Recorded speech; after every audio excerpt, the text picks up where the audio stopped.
आत्मीय भाइयों एवं बहनों, धर्म और विज्ञान विरोधी नहीं, पूरक। लेखक पंडित श्री राम शर्मा आचार्य। विषय विज्ञान की अपूर्णता और अस्थिरता। आपको पढ़कर सुना रहे थे, इसी क्रम में आपको आगे पढ़कर सुनाते हैं। पृष्ठ 32 से। मित्रों, अब एक और सिद्धांत क्लाउड थ्योरी का सृजन हो रहा है। उसके अनुसार इलेक्ट्रॉन्स की कोई कक्षा नहीं, बल्कि वे न्यूक्लियस के चारों ओर घिरे सघन बादलों में कुछ विचित्र प्रकार से इस तरह घूमते हैं जैसे आकाश में ग्रह नक्षत्र। अभी भी अंतिम सत्य की खोज नहीं की गई। वैज्ञानिक पदार्थों के अतिरिक्त किसी शक्ति को नहीं मानते,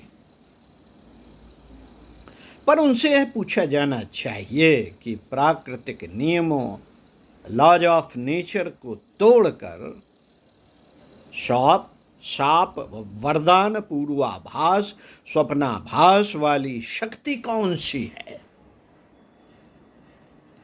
और क्या उसका परमाणु या विराट ब्रह्मांड से भी कोई संबंध है। मस्तिष्क में विचार कहाँ से आते हैं, भावनाओं का अस्तित्व क्या है। अब तक विज्ञान इनकी जानकारी जब तक नहीं दे देता, क्या उसे सत्य रूप में स्वीकार किया जा सकता है। जबकि अभी परमाणु के बारे में भी यह अनिश्चित है कि उसमें इतनी शक्ति कहाँ से आती है।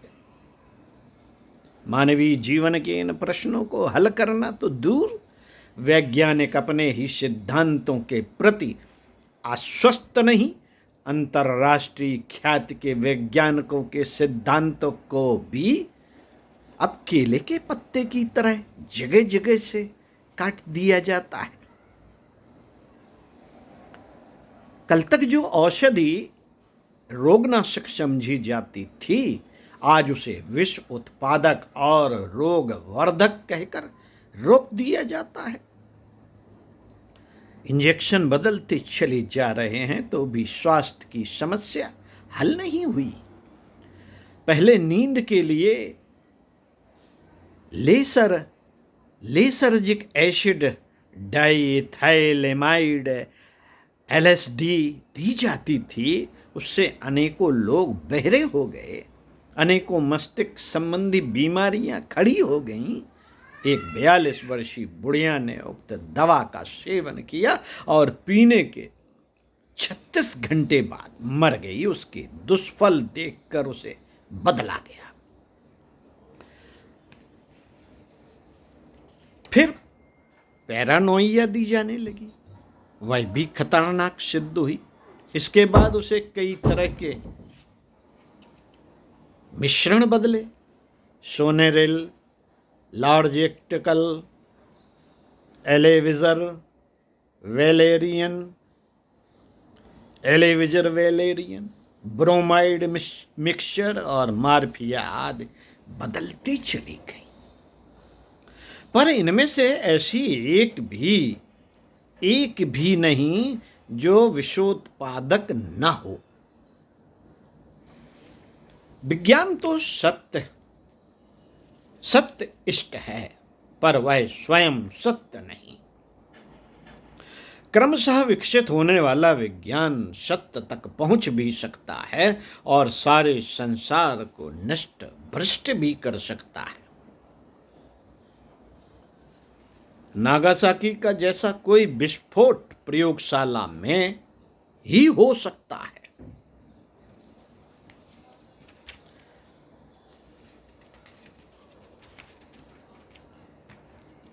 मित्रों, विज्ञान ने समस्याएं सुलझाई कम, मुलझाई अधिक है। विज्ञान की एक शाखा रसायन शास्त्र ने लाखों करोड़ों कार्बनिक और अकार्बनिक पदार्थों की खोज कर ली। इतनी औषधियां बन चुकी हैं कि डॉक्टर उन सबको याद भी नहीं रख सकता। जीव विज्ञान ने यहाँ तक पहल की कि सूक्ष्मतम जीवाणु, बैक्टीरिया और विषाणु, वायरस की सैकड़ों जातियां तक का पता लगा लिया। एनाटॉमी और फिजियोलॉजी ने मनुष्य शरीर की एक एक हड्डी, एक एक नस की बनावट और उनके कार्यों का पता लगाने में सफलता प्राप्त की। वनस्पति विज्ञान ने वृक्ष वनस्पतियों में भी जीवन के अंश की शोध कर ली। भौतिक विज्ञान का तो कहना ही क्या। चंद्रमा, मंगल, शुक्र और बृहस्पति की दूरियां अब पृथ्वी में बसे पड़ोसी देश की तरह होने जा रही हैं। वैज्ञानिक प्रगति के पीछे मानवीय पुरुषार्थ और पराक्रम की जो गाथाएं छिपी पड़ी हैं, उन्हें जितना सराहा जाए कम है। किंतु एक प्रश्न पीछे से उठ रहा है, वह भी वैज्ञानिक प्रगति के समान ही तीव्र और विस्मय बोधक है। प्रश्न जो पीछे से उठ रहा है, प्रश्न है क्या विज्ञान द्वारा मनुष्य के व्यवहार को समझा जा सकता है?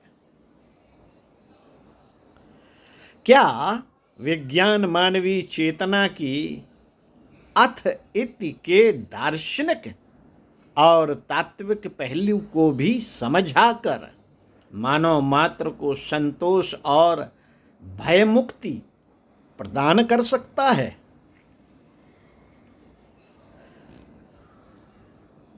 अरबों रुपए खर्च करके एक अंतरिक्षयान सैटेलाइट की सफलता के पीछे हजारों लाखों आदमियों को भूखा नंगा बना देने की वैज्ञानिक कुत्सा को क्या हर व्यक्ति समर्थन प्रदान करेगा? जब तक विज्ञान मानव के व्यवहार की समस्या को हल नहीं करता, तब तक विश्वात्मा को शांति कहा। संसार के प्राणी शांति और संतोष से न रह सके तो विज्ञान की क्या सार्थकता? साथियों, आधी शताब्दी में 2 महायुद्ध हो चुके। उनमें करोड़ों व्यक्तियों की निर्मम हत्याएं की गई। मारे गए लोगों के पीछे उनके असहाय बच्चों, धर्म पत्नियों और आश्रितों के करुण क्रंदन को क्या विज्ञान ने सुना और समझा? युद्धोन्माद के साथ प्रारंभ हुए मानवता के विज्ञान के साथ अंत होने वाली चरित्र भ्रष्टता को समझाया और निराकरण किए बिना क्या विज्ञान हमें ऊंची और उन्नत सभ्यता का विश्वास दिला सकता है? मित्रों, विज्ञान निर्जीव प्रकृति को नियंत्रित करने में लगा है और सजीव प्रकृति भूखा प्यासा की पीड़ा से अपनी आंतरिक आवश्यकताओं की पूर्ति के कारण छटपटाहट से बेचैन है। हम अपनी कठिन सामाजिक समस्याओं के बारे में जब भी प्रश्न करते हैं, वह मौन हो जाता है। विज्ञान मौन हो जाता है। ऐसी विडंबना मानव इतिहास में उसी प्रकार कभी नहीं देखी गई जैसे चंद्रमा पर मानव की चरण इससे पूर्व नहीं देखे गए। मित्रों, एक और औषधियां बनाने का पुण्य दर्शाता है विज्ञान। एक और औषधियां बनाने का पुण्य दर्शाता है विज्ञान, और दूसरी ओर परमाणविक विस्फोटों के द्वारा यंत्रीकरण से उत्पन्न आलस्य द्वारा अधिक इंद्रिय भोग और असंयम के द्वारा नित्य नई बीमारियां फैलाने का पाप वही करता है। पुण्य 1 तोला और पाप एक मन। कैसे बैठेगा बैलेंस? कैसे बैठेगा बैलेंस? मानवता बिचारी आधी छटांक अन्न खाकर एक मन वजन पत्थर के नीचे दबी जा रही है। संसार के कुछ लोग अभावग्रस्त जीवन से ही ऊपर नहीं उठ पा रहे, ऊपर नहीं उठ पाते हैं। जनसंख्या मानव ने नहीं बढ़ाई, विज्ञान ने बढ़ाई है। उसने मानव को सैकड़ों हजारों दिशाएं देकर मूल उद्देश्य दिग्भ्रांत कर दिया है। भ्रमित मनुष्य को सुख का एकमात्र साधन कर्मेंद्रियां रह गई हैं। पिता से उसे प्रेम नहीं मिलता, पिता से उसे प्रेम नहीं मिलता, माँ से वात्सल्य नहीं, भाई अपना विश्वास और स्नेह प्रदान करने के लिए तैयार नहीं, पड़ोसी उसके साथ हंसने बोलने और सदा सहायता का व्यवहार करने के लिए तैयार नहीं। नौकर को मालिक से दिक्कत, मालिक को नौकर से दिक्कत, मानव को तो आनंद चाहिए, आनंद चाहिए। आखिर वह कहां से मिले? कहां से मिले? काम वासना, जनसंख्या बढ़ाने का दोष मानव को नहीं, आलस्य, अकर्मण्यता, अहमवाद की शिक्षा देने वाले विज्ञान को है। अपने दोष को स्वीकार कर उसे 6 अरब पृथ्वी की जनता को अन्न देना चाहिए था, पर मिल रही है चंद्रमा की मिट्टी, जिसे न खाया जा सकता है न पकाया। मानव के अस्तित्व का और भी संकट बढ़ा है, और भी संकट बढ़ा है। अकाल, महामारी और आर्थिक विषमता का कारण है विज्ञान। मानव की आवश्यकताएं खाना, कपड़ा पहनना, स्वस्थ रहने और शिक्षित रहने भर की थी। उसके लिए इतनी व्यापक बखेड़ों की क्या आवश्यकता थी? आज की पृथ्वी के कितने लोग हैं जो अंतरिक्ष यात्राएं कर सकेंगे? आने वाली पीढ़ी में कितने होंगे जो विश्व को अकाल, महामारी और आर्थिक विषमता से बचा सकेंगे? साथियों, विज्ञान कुछ सीमा तक ही मानव जाति के लिए उपयोगी हो सकता है, उससे आगे उसे तब तक नहीं बढ़ना चाहिए जब तक आत्मचेतना की प्रगति भी उसके समांतर नहीं हो जाती। विज्ञान आंशिक सत्य है, एक सीमा है, निर्धारित है, एक सीमा निर्धारित है। उसके आगे विज्ञान की नहीं, विश्वास और श्रद्धा की आवश्यकता हो जाती है। पदार्थ परमाणुओं से बने हैं। परमाणु इलेक्ट्रॉन, प्रोटॉन, न्यूट्रॉन, पॉजिट्रॉन और नभिपिंड न्यूक्लियस से बने हैं। विज्ञान ने इतना बता दिया, उसने यह भी बता दिया कि परमाणु में अकूत शक्ति भंडार छिपा है। इलेक्ट्रॉन चक्कर काटते हैं, परमाणु का एक पूरा सौरमंडल है। परमाणु एक पूरा सौरमंडल है, पर ऐसा क्यों है? शक्ति कहां से आई? शक्ति कहां से आई? परमाणु में गति क्यों है? विज्ञान इस संबंध में क्यों नहीं बताता? वह परमाणु का मानव जीवन से संबंध जोड़कर हमारे लिए कभी ना समाप्त होने वाले आनंद का दिग्दर्शन क्यों नहीं करता? जबकि हम जानते हैं कि आनंद ही हमारे लिए अंतिम सत्य है, वह क्यों नहीं मानवीय स्वभाव को भावनात्मक विकास की दिशा देता है? उसे समझना चाहिए कि मनुष्य जब तक अपनी भावनाओं की गहराई में नहीं उतरता, तब तक वह वस्तुतः आनंद की प्राप्ति नहीं कर सकता। क्योंकि आनंद भी तो एक भावना ही है। इस दर्शन से विमुख होने वाला मनुष्य केवल विज्ञान से उसी प्रकार संतुष्ट नहीं हो सकता जिस प्रकार भरपेट भोजन मिल जाने पर पानी न मिलने से संतोष नहीं मिलता, वरन मृत्यु की विभीषिका और उठ खड़ी होती है।